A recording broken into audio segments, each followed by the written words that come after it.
या ठिकाणी मंचावरील सर्व मान्यवर आणि उपस्थित सर्व माझ्या माता भगिनी आणि बंधूंनो, आज मला अतिशय आनंद आहे की या पिंपरी चिंचवड शहरामध्ये आपल्या सर्वांना संबोधित करण्याकरता, आपलं दर्शन घेण्याकरता या महानगरपालिकेच्या निवडणुकीच्या निमित्ताने मी उपस्थित आहे.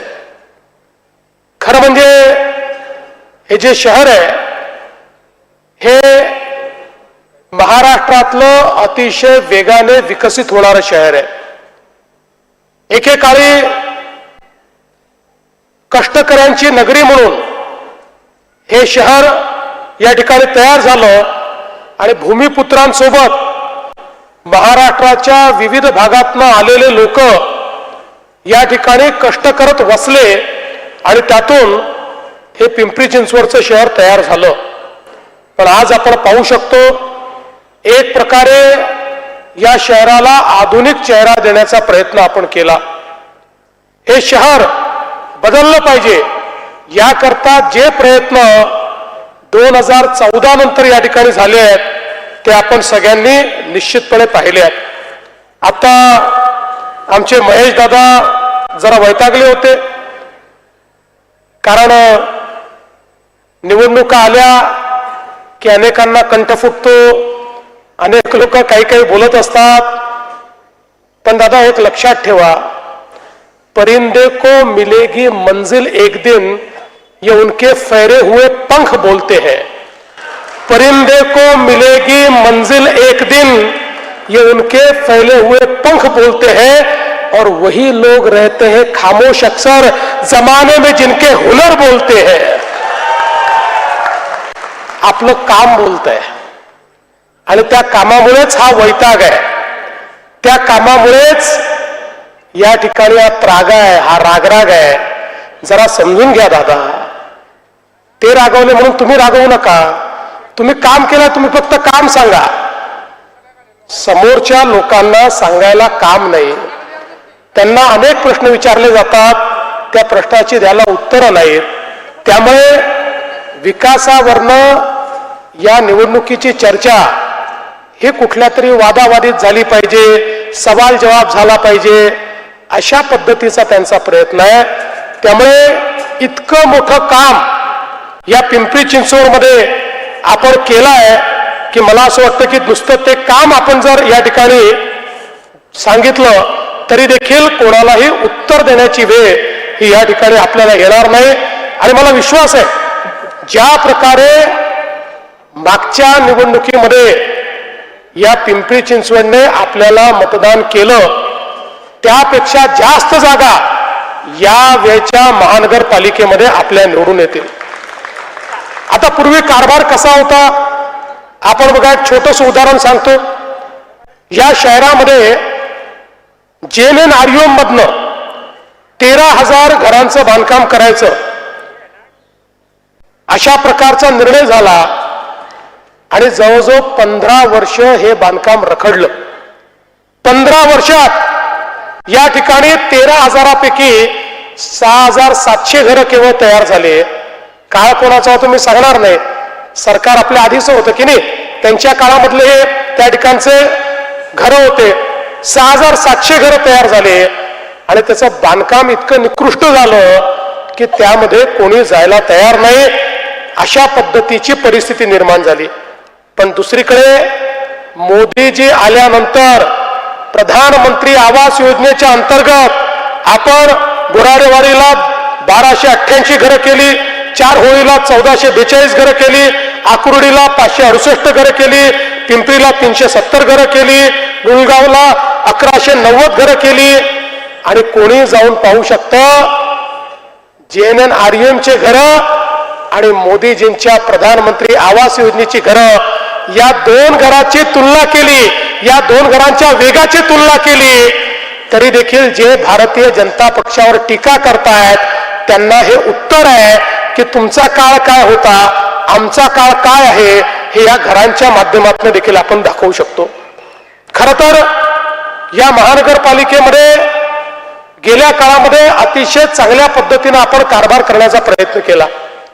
हे जे शहर आहे आपल्याला माहिती आहे की गावठाणाचा भाग आणि अर्बन अग्लोमरेशन असं मिळून तयार झालेलं शहर आहे.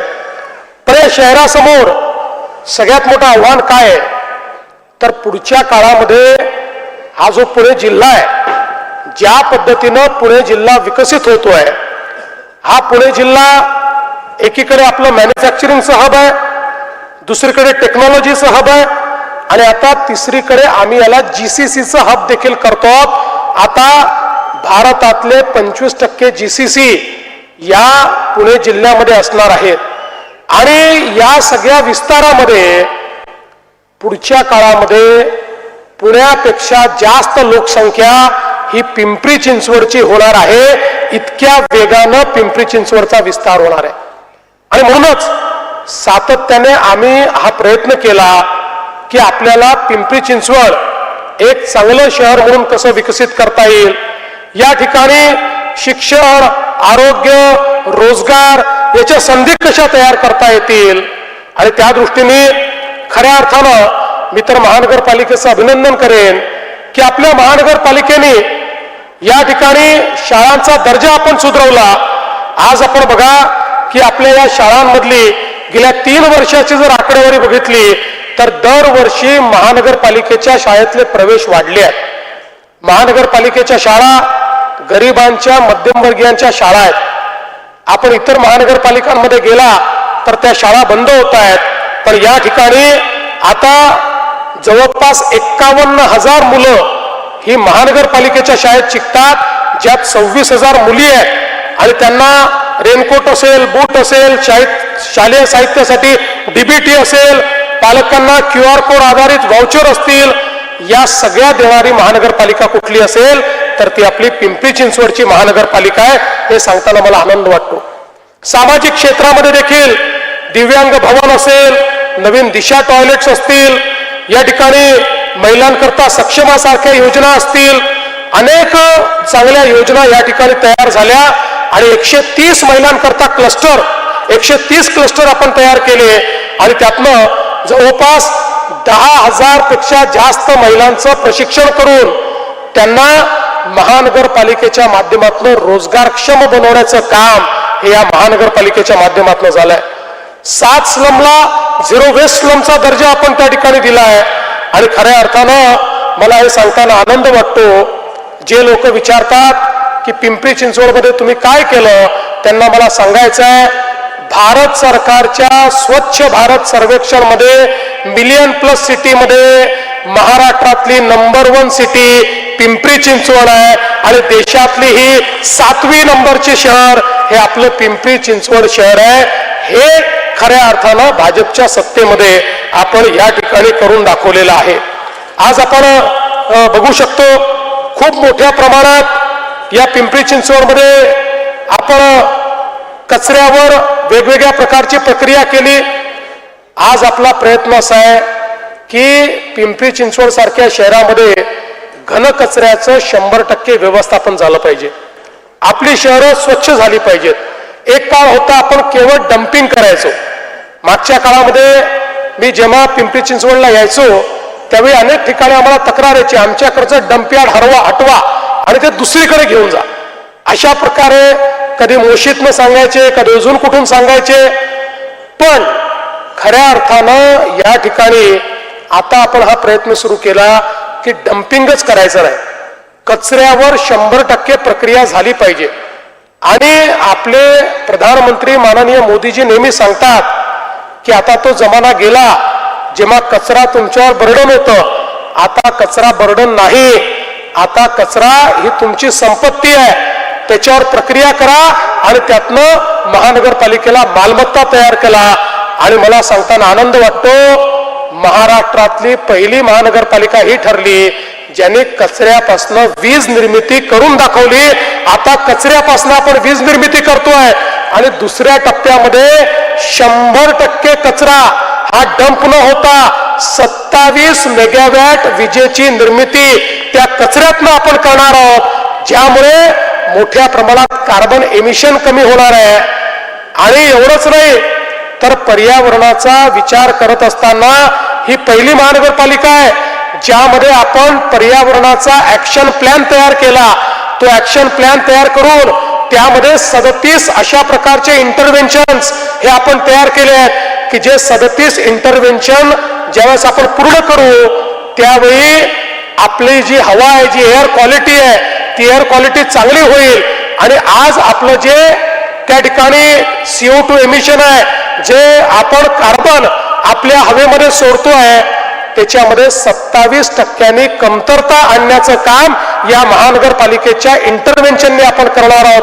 त्यामुळे कचऱ्याच्या संदर्भात वेगवेगळ्या टेक्नॉलॉजीचा उपयोग करून, वेगवेगळ्या प्रक्रियांचा उपयोग करून 100% आपण कचऱ्याची विल्हेवाट लावतो. आणि त्यानंतर जे जुने डम्पिंग डेपो आहेत, या सगळ्या डेपोची लँड ही त्या ठिकाणी बायोमायनिंग करून, कॅपिंग करून ती लँड चांगल्या कुठल्या तरी कामाकरता उपयोगी आणणार अशा पद्धतीने याचं प्लॅनिंग आपण केलं आहे.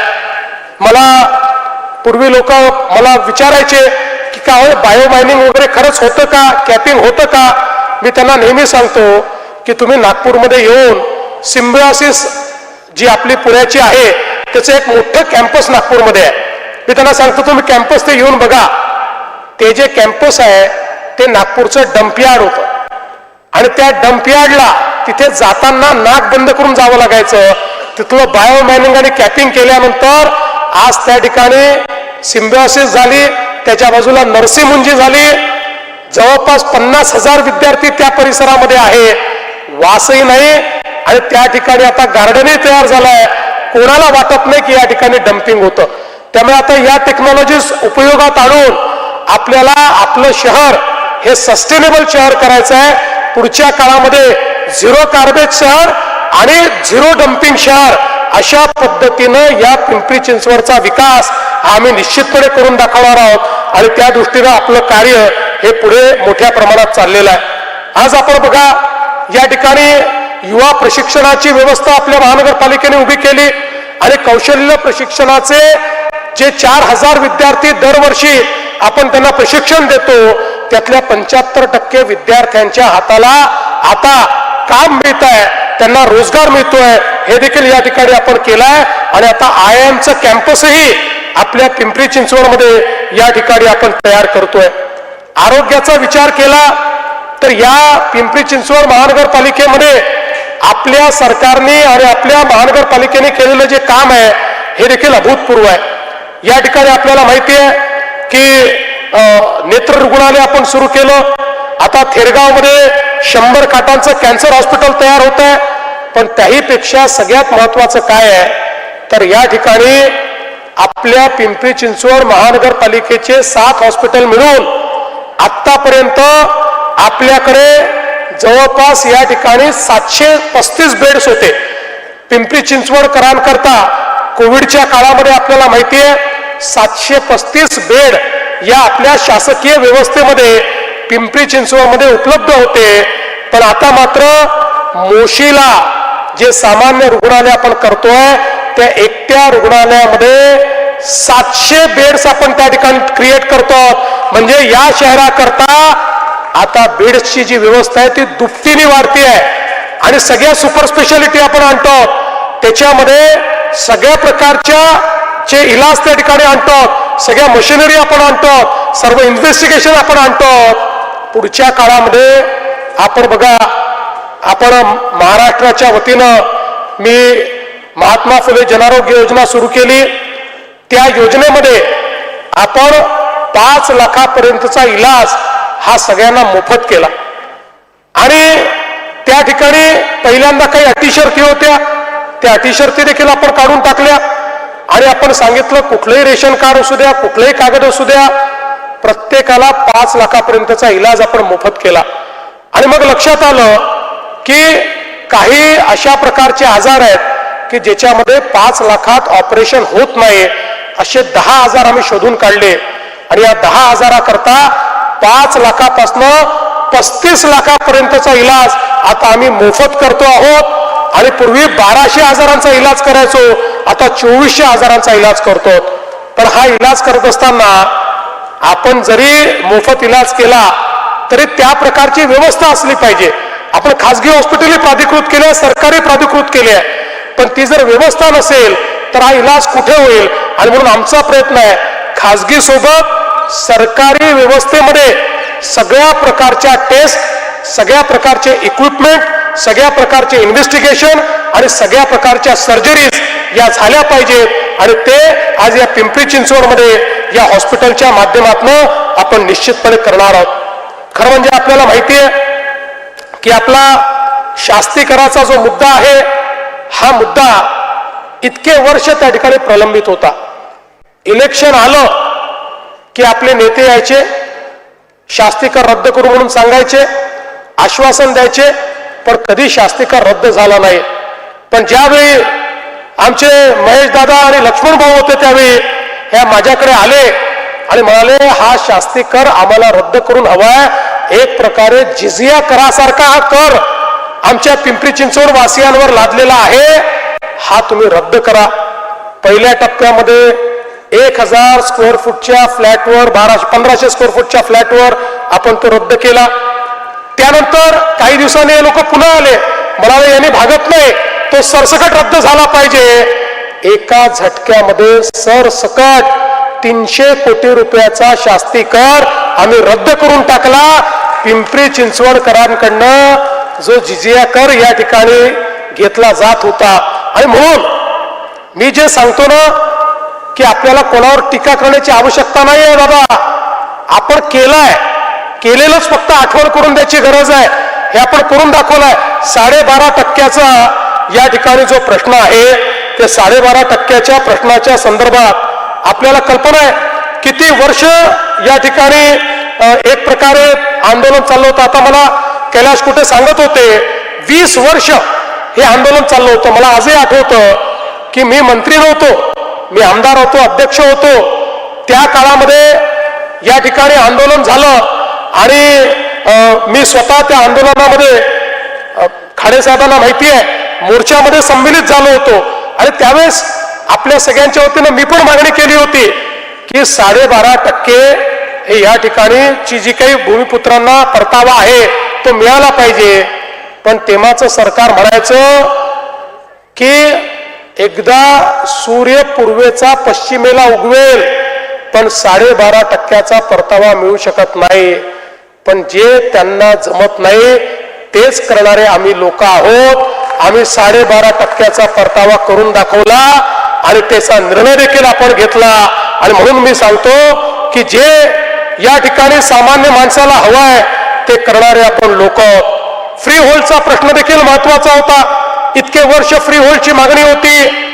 या ठिकाणी पिंपरी चिंचवड सहित महाराष्ट्रामध्ये मोठ्या प्रमाणात प्राधिकरणाच्या वेगवेगळ्या जमिनी होत्या, या जमिनींना फ्री होल्ड करण्याचा निर्णय देखील हा भारतीय जनता पक्षानेच घेतला, हे देखील आपण सगळ्यांनी या ठिकाणी लक्षात घेतलं पाहिजे।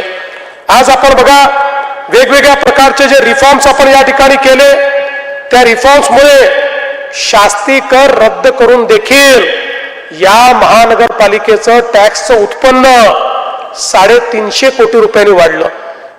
त्या ठिकाणी टॅक्सेस नाही वाढवले। आपल्याला मला या ठिकाणी सांगितलं पाहिजे की आपल्या महानगरपालिकेच्या क्षेत्रामध्ये 6,35,000 इमारतींवर टॅक्स होता आणि ज्यावेळी नवीन पद्धतीनं सर्वे केला त्यावेळी असं लक्षात आलं की या ठिकाणी 6,35,000 नाही 8,54,000 इमारती आहेत, म्हणजे जवळपास 2-2.5 लाख अशा प्रकारच्या प्रॉपर्टीज होत्या की ज्या होत्या पण त्या टॅक्सेस देत नव्हत्या, तिथे टॅक्सेस नव्हता।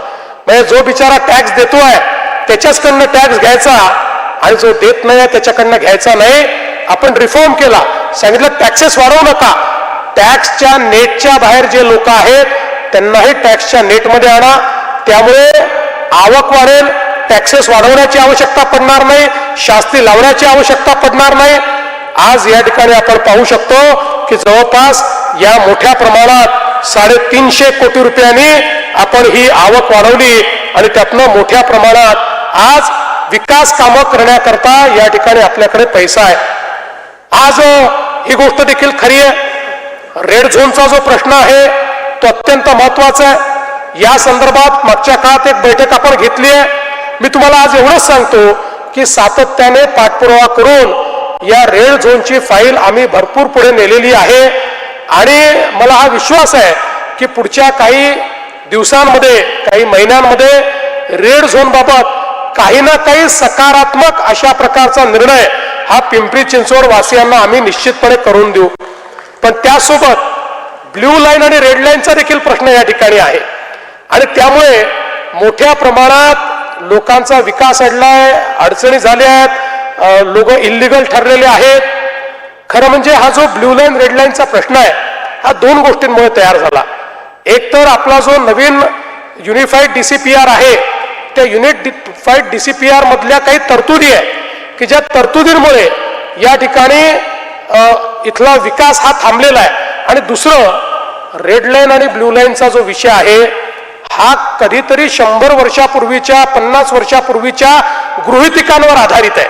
म्हणजे तेव्हाचे जे काही आपले फ्लड्सचे जे काही मार्किंग आहेत त्याच्या आधारावर हा केलेला आहे. आणि म्हणून मी हा निर्णय घेतला पिंपरी चिंचवड सहित महाराष्ट्रातली जेवढी महानगरं आहेत आणि जिथे जिथे नद्या आहेत किंवा मोठे नाले आहेत अशा सगळ्या ठिकाणी नवीन पद्धतीनं सर्वे करून आम्ही ब्ल्यू लाईन आणि रेड लाईन याचा नव्याने आखणी त्या ठिकाणी करणार आहोत. आणि ही नव्याने आखणी करून आता आपल्याकडे फ्लड मिटिगेशन मेजर्स आहेत. आता जो भाग ब्ल्यू लाईन रेड लाईन मध्ये असला, जसं कोल्हापूरला मी मागच्या काळामध्ये केलं, कोल्हापूरमध्ये जो काही अशा प्रकारचा भाग आहे त्या भागाकरता आम्ही नवीन DCPR तयार केला आणि गृहीत हे धरलं की समजा अशा प्रकारचा फ्लड आला तर कशा पद्धतीचं बांधकाम असलं पाहिजे, त्याचे नवीन नियम केले आणि ते नियम लोकांनी स्वीकारले आणि त्या ठिकाणी बांधकामाची सुरुवात झाली. तशाच पद्धतीनं आपल्या पिंपरी चिंचवडमध्येही ज्या भागामध्ये ब्ल्यू लाईन रेड लाईनचा प्रश्न आहे तिथे आता आम्ही सॅटेलाइट इमेजरीचा वापर करतो, जिओस्पेशियल डेटाचा उपयोग करतो आहोत आणि फ्लड मिटिगेशन सिस्टीमचा वापर करतो आहोत. त्यामुळे मला विश्वास आहे आणि पुढच्या काळामध्ये DCPR मध्ये आपण युनिफाईड DCR मध्ये आपण बदल करणार आहोत की ज्या माध्यमातून इथला हा जो प्रश्न आहे हा प्रश्न पूर्णपणे सोडवण्याचं काम आपण करू. आज आपल्याला माहिती आहे मोठ्या प्रमाणात आपण या ठिकाणी रस्त्यांचं काम सुरू केलेलं आहे. 54 किलोमीटरचं रोड नेटवर्क हे आणि विशेषतः DP रोड जे आहेत ते मोठ्या प्रमाणात आपण या ठिकाणी तयार करतो आणि त्यासोबत आपल्या पिंपरी चिंचवडमध्ये मागच्या काळामध्ये आपण मेट्रो आणली. आता या मेट्रोचं जाळं वाढवायचं आहे. आता पिंपरी चिंचवडमध्ये अजून एक टप्पा मेट्रोचा आपल्याला करायचा आहे. तसं महामेट्रोच्या माध्यमातून 41 किलोमीटरचं नियोजन आम्ही आता केलेलं आहे. निगडीपासून चाकणपर्यंत जे रावेत, वाकड, नाशिक फाटा असा सगळा भाग जोडणार आहे. 10,000 कोटी रुपयाचा प्रकल्प आहे आणि त्या माध्यमातून दुसरी मेट्रो ही आपल्या पिंपरी चिंचवडला येणार आहे आणि त्यासोबत कनेक्टिव्हिटीची तिसरी मेट्रो येणार आहे. आणि पुढच्या काळामध्ये एक चांगलं मेट्रोचं जाळं जसं पुण्याला तयार झालं तसं पिंपरी चिंचवडमध्ये देखील आपण त्या ठिकाणी तयार करणार आहोत. आणि निश्चितपणे जसं PCMC ते निगडी जी मेट्रो आहे 4.4 किलोमीटरची 910 कोटीची तिचंही काम आपण करतोय. यासोबत आपल्याला माहिती आहे की आपल्याकडनं बाहेर जाणारे जे रस्ते आहेत त्या रस्त्यांवर काही आपण एलिव्हेटेड कॉरिडॉर्स तयार करतो. त्या माध्यमातून मोठ्या प्रमाणात ज्याला आपण नाशिक फाटा ते खेड असा एलिव्हेटेड कॉरिडॉर आपण तयार करतो. आणि यासोबत खूप मोठ्या प्रमाणात वेगवेगळे फ्लायओव्हर्स काही आपण केले, काहीचं नियोजन आपण केलं. आपल्याला माहिती आहे डेअरी फार्म फ्लायओव्हर 62 कोटी रुपयाचा प्रकल्प आहे, त्याचं काम चाललंय, ज्यामुळे पिंपरी, पिंपळे सौदागर, रहाटणी आणि लगतच्या भागात याचा लाभ मोठ्या प्रमाणात होणार आहे. बोपखेलचा पूल असेल की ज्याच्यामुळे मोठ्या प्रमाणात लोकांचा वेळ वाचलाय. रक्षक चौक सबवे असेल, यामुळे औंध आणि रावेत रस्ते वाहतूक सोपी झाली आहे. पुनावळे, ताकवडे, वाकड, रावेत, किबाळे, मामुर्डी, चिखली, चारोळी, डुलगाव आणि मोशी या ठिकाणी जवळपास 600 कोटी रुपयाचं रस्ते रुंदीकरणाचं काम हे आता प्रगती पथावर आहे, वेगवेगळ्या स्टेजेसमध्ये आहे. आणि ते झाल्यानंतर इथला जो सगळा ट्रॅफिक आहे तो ट्रॅफिक देखील मोठ्या प्रमाणात स्मूथ होणार आहे. मुळा, इंद्रायणी आणि पवना या ज्या आपल्या नद्या आहेत या नद्यांच्याही संवर्धनाकरता 2300 कोटी रुपयाचा प्रकल्प आपण तयार केला आहे. आणि केंद्र सरकारच्या मदतीनं आमच्या या ज्या नद्या आहेत त्या निर्मल आणि अविरल करण्याचं काम हे आपण त्या ठिकाणी करतोय. आपल्याला माहितीये मागच्या काळामध्ये भामा आस्करच्या माध्यमातून या ठिकाणी आपण पाणी आणलं. 100 MLD पाणी या ठिकाणी पोहोचलाय. दुसरा टप्पा आता आपण करतो. आणि पिंपरी चिंचवड वासियांना मी सांगू इच्छितो, आम्ही पूर्णपणे प्लॅनिंग केलेलं आहे. आम्हाला माहिती आहे हे शहर अत्यंत वेगानं वाढत आहे, त्यामुळे आता जे पाणी आहे ते आपल्याला पुरणार नाही.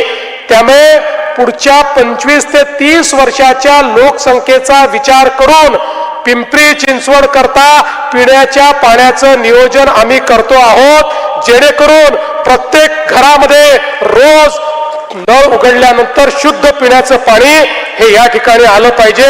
आपल्याला माहिती आहे वेगवेगळ्या प्रकारचे जे जलशुद्धीकरणाचे प्रकल्प आपण केले, आपण त्याबद्दल आता मी अधिक आपल्याला सांगत नाही. आणि एवढंच नाही तर या ठिकाणी सांडपाणी आणि विशेषतः पुढचं म्हणजे पुढच्या 20 वर्षाचा विचार करून इथलं जे गटारीचं पाणी आहे त्या पाण्यावर प्रक्रिया करणे, त्याच्याकरता भुयारी गटार योजना ज्या ठिकाणी नाही आहे त्या ठिकाणी त्याचा विस्तार करणे, असा 941 कोटीचा प्रोजेक्ट हा आपण तयार केलेला आहे. याचं कारण आहे, आपण बघा यापूर्वी इतके पैसे कधी सरकार देत नव्हतं, पण माननीय मोदीजींनी स्मार्ट सिटी आणि अमृत शहरांची योजना आणि सोबत स्वच्छ भारत योजना आणली. या योजनेमुळे आज हजारो कोटी रुपये आपल्याला मिळतात. एकट्या महाराष्ट्राला 50,000 कोटी रुपये हे मोदीजींनी दिले आहेत. आणि म्हणून पुढच्या काळातलं प्लॅनिंग हे देखील आम्ही या ठिकाणी पूर्ण केलेलं आहे. आपल्याला कल्पना आहे पिंपरी चिंचवड शहराचा हा विस्तार बघूनच मी ज्यावेळेस मागच्या काळात मुख्यमंत्री होतो त्यावेळी या शहराला स्वतंत्र पोलीस आयुक्तालय आपण दिलं आणि आता त्या आयुक्तालयाचा आपण विस्तार करतो. त्या आयुक्तालयामध्ये आपण मोठ्या प्रमाणात नवीन पोलीस स्टेशन, नवीन पोलीसची भरती, नवीन पद, नवीन बिल्डिंग सगळं स्ट्रेंथनिंग करतो. कारण जे शहर वाढतं त्या शहराला सेफ सिटीमध्ये देखील आपल्याला कन्वर्ट करायचं आहे. आणि मला या गोष्टीचा आनंद आहे की या पिंपरी चिंचवडच्या महानगरपालिकेने शहरामध्ये फायबर ऑप्टिकचे एक पूर्ण जाळं तयार केलं. हे पहिलं शहर आहे की ज्यांनी स्वतःचं फायबर ऑप्टिक टाकून आता त्याचं कमर्शियलायझेशन देखील केलेलं आहे. टाकलेल्या फायबर ऑप्टिक पासनं आता महानगरपालिकेला त्या ठिकाणी चांगल्या पद्धतीनं एक प्रकारे रेव्हेन्यू देखील मिळतोय. आणि त्यासोबत हे शहर सेफ शहर करण्याकरता 2000 CCTV आपण लावले आहेत. त्याचे कमांड अँड कंट्रोल सिस्टीम आपण केलेली आहे. त्याच्यामध्ये फेस रिकग्निशन आपण लावलं आहे. त्याच्यामध्ये नंबर आयडेंटिफिकेशन आपण लावलं आहे. आता त्याला AI बेस आपण करतो. म्हणजे कुठेही काही घटना घडली तर एका मिनिटात आपल्याला कोणी केलंय हे कळेल, कशी घडली आहे कळेल. या ठिकाणी एखादा जुलूस असेल तर त्याचं देखील मॅनेजमेंट या सेफ सिटीच्या या CCTVच्या माध्यमातून आपण करू. आणि पुढच्या काळामध्ये ट्रॅफिकचं जे मॅनेजमेंट आहे त्यामध्येही सगळा लिगसी डेटा आणि त्यासोबत Jio special data, Google imagery या सगळ्यांचं एकत्रित करून एक AI मॉडेल तयार करून ट्रॅफिक सिम्युलेशन आपण करतो की ज्या माध्यमातून ट्रॅफिकही स्मूथली गेला पाहिजे आणि लोकांनाही मोठ्या प्रमाणात त्या ठिकाणी फायदा झाला पाहिजे. खरं म्हणजे बंधू भगिनींनो सांगण्यासारख्या खूप गोष्टी आहेत. सगळ्या गोष्टी जर सांगायला लागलो अजून 3 सभा मुंबईला जाऊन मला करायच्या आहेत, त्यातली एखादी सभा रद्द करावी लागेल. पण हे सगळं सांगण्याचं कारण काय आहे? हे सगळं सांगण्याचं कारण हेच आहे, हे सगळं मागच्या काळात होत नव्हतं, पण तुम्ही भाजपला निवडून दिल्यानंतर हे सगळं घडलेलं आहे. कमी काळामध्ये हे सगळं आम्ही करून दाखवलेलं आहे आणि पुढे देखील याही पेक्षा चांगलं आम्हाला करायचं आहे. आता या देशामध्ये आणि महाराष्ट्रामध्ये या ठिकाणी एक विकासाचं विजन आमचं तयार झालेलं आहे. ते विजन पूर्ण करायचं आहे. आम्ही पुण्याला ग्रोथ हब म्हणून ज्यावेळेस विचार करतो त्यावेळेस पुणे असेल, पिंपरी चिंचवड असेल. आणि मला अतिशय आनंद आहे मी स्वतः मुख्यमंत्री असताना PMRDA ची स्थापना केली. ते PMRDAचं क्षेत्र असेल याचा एकात्मिक विचार करून आम्ही या एकात्मिक अर्बन ॲग्लोमरेशनला भारतातलं सगळ्यात व्हायब्रंट अशा प्रकारचं अर्बन ॲग्लोमरेशन तयार करू इच्छितो. पण त्याकरता तुमचा सगळ्यांचा आशीर्वाद हा मला महत्वाचा आहे. आणि म्हणून येत्या 15 तारखेला आपल्या सगळ्यांना आम्हाला आशीर्वाद द्यायचा आहे. माझ्या अनेक लाडक्या बहिणी या ठिकाणी बसल्या आहेत, त्यांना देखील सांगू इच्छितो, ज्यावेळेस पूर्ण बहुमताने भाजपचं सरकार आलं, काही लोक म्हणायचे आता यांना कोणाची आवश्यकता नाही, आता हे लाडकी बहीण योजना बंद करतील.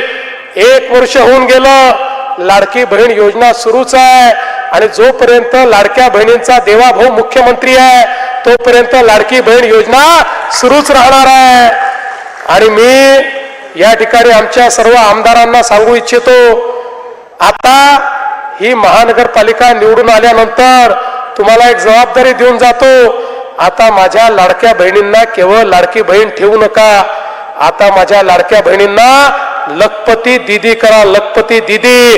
कारण माननीय मोदीजींनी लखपती दीदीचा कार्यक्रम दिलाय, 50 लाख महिलांना आम्ही लखपती दीदी केलाय. आता 4 महिन्यात तो आकडा 1 कोटीपर्यंत जाणार आहे. पुढच्या काळात ज्यावेळेस मी येईल त्यावेळेस काय काम केलं हे तर विचारीनच, पण सगळ्या नगरसेवकांना हेही विचारीन की तुमच्या या ठिकाणी तुम्ही तुमच्या वॉर्डामध्ये किती लखपती दीदी केल्या हे देखील त्या ठिकाणी विचारेल. आमचे महेश दादा म्हणाले कोणीतरी SRA मध्ये धमक्या देत आहे. देवेंद्र फडणवीस गृहमंत्री असताना धमक्या देण्याची हिंमत कोणाची होते? काळजी करू नका, इथे कायद्याचं राज्य चालेल, धमक्यांचं राज्य चालणार नाही.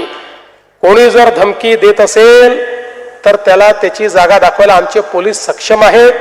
मलाही त्याच्यामध्ये इंटरफिअर करायची आवश्यकता नाही आहे, संवेदनशील आहेत. आणि दादा, पुढच्या काळामध्ये एकच गोष्ट लक्षात ठेवा, SRA ची जी अपेक्स बॉडी आहे, जी मेन SRA आहे, त्याचा अध्यक्ष मीच आहे, मुख्यमंत्री म्हणून मीच अध्यक्ष आहे.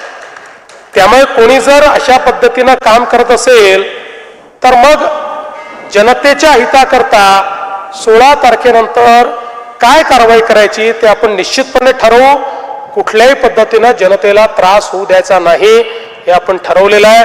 मी पुन्हा एकदा आपल्या सर्वांना विनंती करतो, आपण 15 तारखेला मतदान केंद्रात जा. प्रत्येकाला 4 मतं द्यायची आहेत, 4 मतं. ज्या मशीनवर जिथे कमळ दिसेल, माणूस पाहू नका, चेहरा पाहू नका, उमेदवार पाहू नका, कमळ बघा आणि कमळ दाबा. 15 तारखेला कमळ दाबा, 15 तारखेला कमळाची चिंता तुम्ही करा. 16 तारखेपासून 5 वर्ष तुमची चिंता आमच्यावर सोडून द्या, एवढीच विनंती करतो आणि माझं बोलणं संपवतो. धन्यवाद. जय हिंद, जय महाराष्ट्र.